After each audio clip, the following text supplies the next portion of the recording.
Welcome, Pavy Daily Hot Takes. Uh, there was a trade today.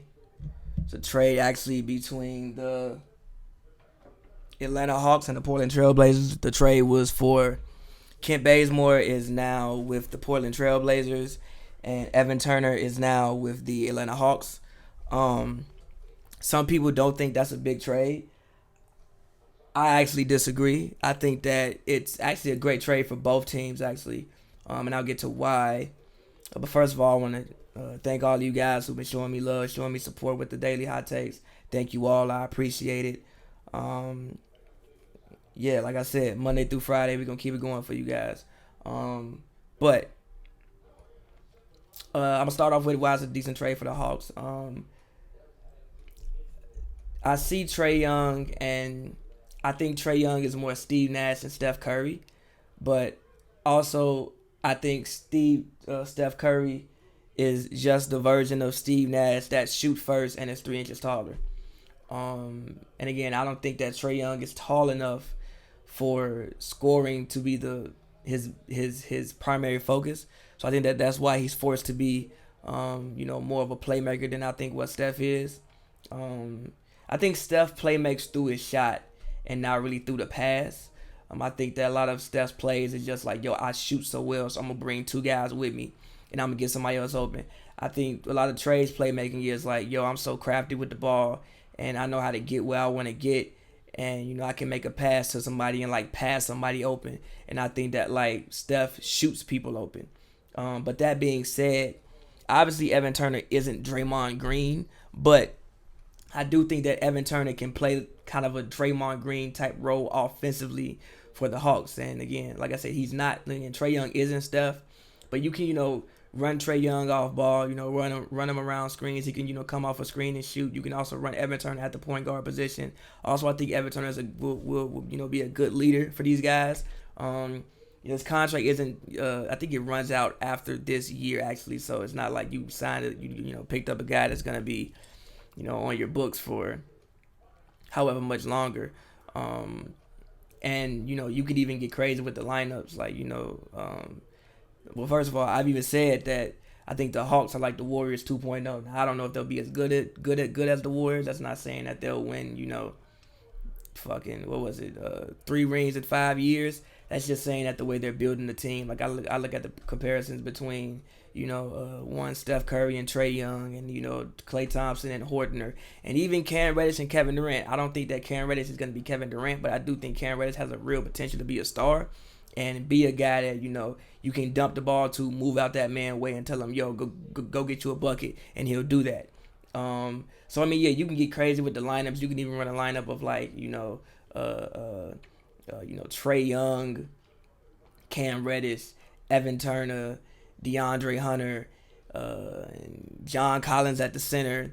Run lineups like that, and you can kind of like on offense, kind of like give Trey some help so he doesn't have to take the entire offensive playmaking burden isn't on him. You can have Evan Turner run some point guard, run kind of have Trey Young more at like the two, run him around some screens, even run him around some screens and have him make a pass.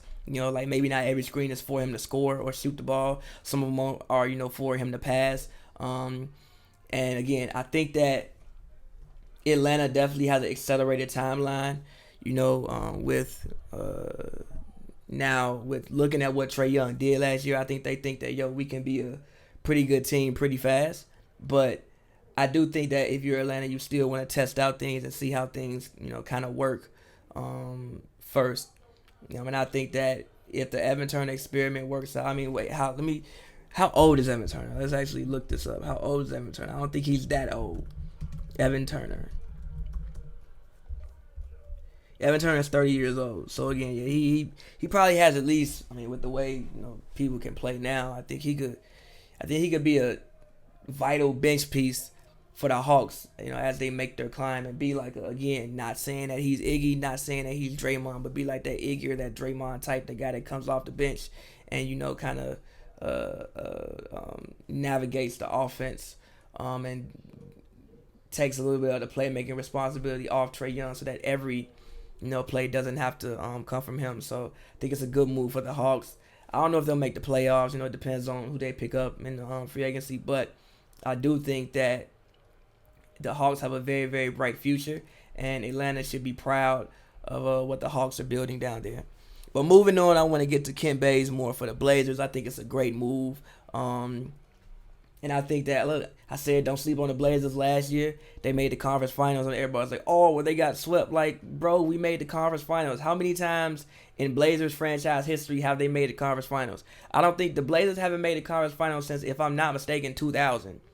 That's 20 years ago, and we made the conference finals, and you want to talk about, oh, we got to trade CJ, we got to trade Dame, we got to trade because we got swept. First of all, we were up 17 in every single game. All we didn't do was put together a full 48 minutes. I don't even think the Warriors were, especially without Kevin Durant, that much of a better team than the Blazers. The Warriors just had this thing where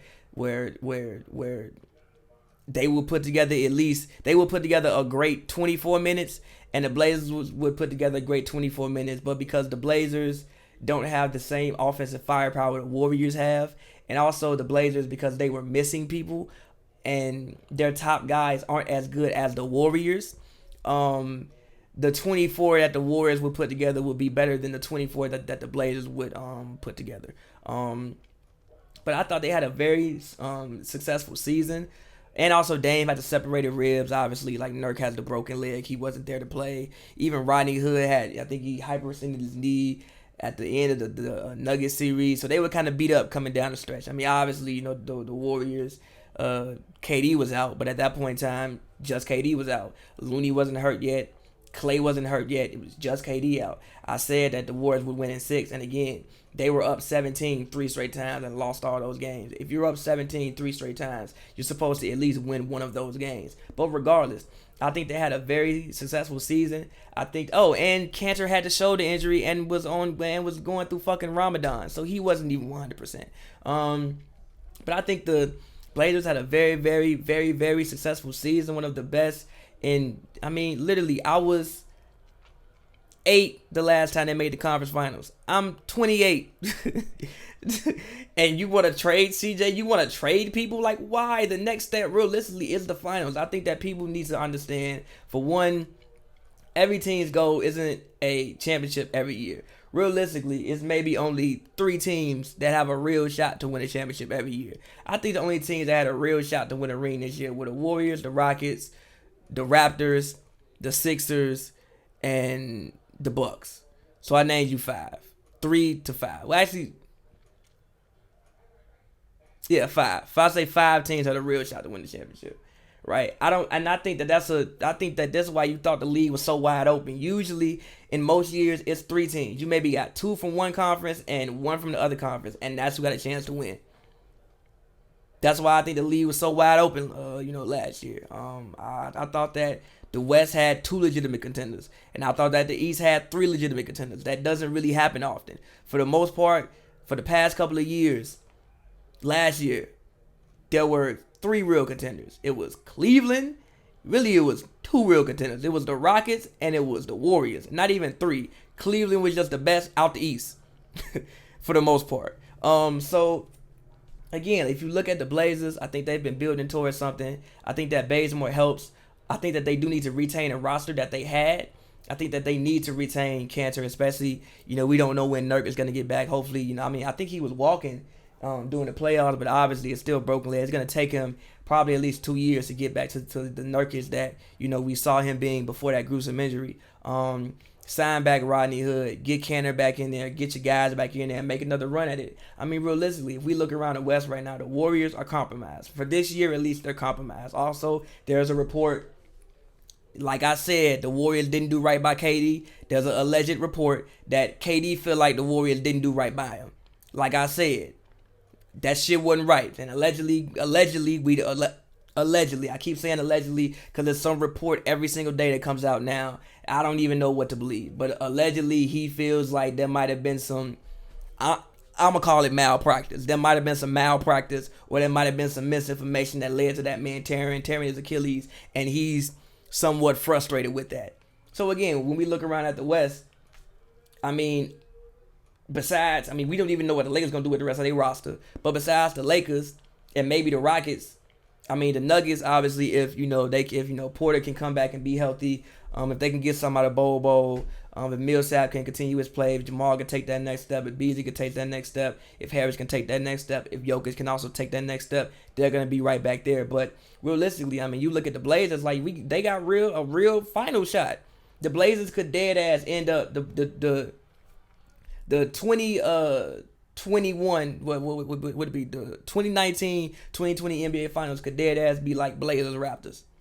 Not even joking. They could literally be like Blazers Raptors or something like that. So I think if I just think Bazemore gives them that scoring punch off the bench. That when you talk about just offensive firepower, if we're just judging off what they would have, you talk about if I think Steph has played his way into a contract, but hopefully Portland can keep him. If you talking about you coming off the bench and you coming with we coming with Canner, we coming with Kent Bazemore, we coming with Hood, we coming with Seth Curry. I don't know if any bench in the league has more firepower off the bench than that. And we already got Dame, we already got CJ. Zach Collins would probably be off the bench. We don't know what Nazir is gonna. I think that Nazir, who was a top 10 prospect, and coming out of high school, getting him at 25th is great value. Obviously, I think Aminu is also a restricted free, a free agent as well. But again, man, if we looking at this Blazers roster, man, this Blazers roster seems to be shaping up really, really nice. Now, granted, again, I got to see what the rest of the West does. I don't know what the Lakers going to do. We got to see if Porter is healthy. I'm not going to completely count off the Warriors, but right now I think that the Blazers have a better team than the Warriors. I mean, look, if we look at the West, right, really the only team that the Blazers, outside of the year when they lost to the Pelicans, which was like literally the worst possible matchup that the Blazers could have had in that series. But outside of that, when you look at the Rockets and when you look at the Blazers, the only team that they really couldn't get past were the Warriors. The Warriors are, at least for next year, compromised. They will not be there. And if they are there, they will not be there the same as they were this year. If you put Dame Lillard and Steph Curry on the court and both of them are healthy, and the Warriors don't have Kevin Durant and have a slowed down Klay Thompson, it's a toss-up between those two.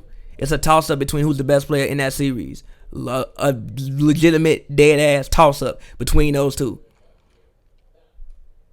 So, man, I think picking up Kent Bazemore was, again, I think it was a great move. I think that, the Hawks acquiring Evan Turner was a great move for their future. And I'm going to say, like I said it again last year, do not sleep on the Blazers. The Blazers very well could end up in the finals in 2020. And if they did, I wouldn't be surprised. I wouldn't even be surprised if Dame came out here and won an MVP. I think that next step for Dame is that MVP level step. I think that's really the only thing that he's yet to, at this point, accomplish. I think that at this point he's probably already top 3 player in Blazers history. I mean, but behind Bill Walton. Bill Walton didn't have the sustained excellence. He still brought him a title, won an MVP. Behind Bill Walton and Clyde Drexler, I'll probably have to say Dame Lillard. I think the only level that Dame hasn't got to yet is that MVP level. And I think that next year is just that time.